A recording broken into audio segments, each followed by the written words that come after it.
আমিষ এবং নিরামিষকে কেন্দ্র করে কোথাও যদি ঝামেলা দেখতে পেয়েছো তাহলেই বুঝে নিও এটা কোনো একটা বাঙালি পরিবার। বাঙালি পরিবারে আমিষ এবং নিরামিষকে কেন্দ্র করে এক আলাদা রকম পর্যায়ে চলে। যেমন নিরামিষ তুমি সব দিন খেতে পারো, কিন্তু আমিষ সব দিন খাওয়া চলে না। শনিবার, মঙ্গলবার, সোমবার, বৃহস্পতিবার, এমনকি আরও কিছু বিশেষ দিন রয়েছে যে দিনগুলোতে তুমি আমিষ খেতে পারো না। সেই দিনে যদি তুমি আমিষ খেয়েছো তাহলে পারিবারিক আইন রূপে দণ্ডনীয় অপরাধ। আমিষ সাধারণত মাছ এবং মাংসকে বলা হয়। তার মধ্যে এমন কিছু বিশেষ পরিবার রয়েছে যাদের বাড়িতে পেঁয়াজ, মুসুরির ডাল, বেগুন ইত্যাদি এগুলোও নাকি আমিষের আন্ডারে পড়ে। এরপর সবচেয়ে বড় যুদ্ধ হয় রান্নাঘরে, আমিষ এবং নিরামিষকে কেন্দ্র করে।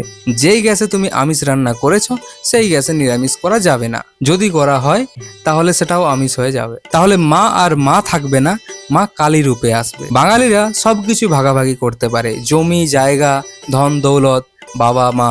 তার মধ্যে একটা ফ্রিজের ভাগাভাগি।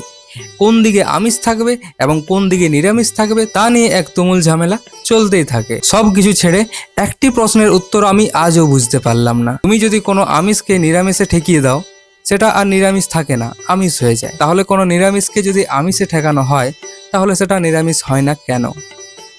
কি তুমি কি বলতে পারবে?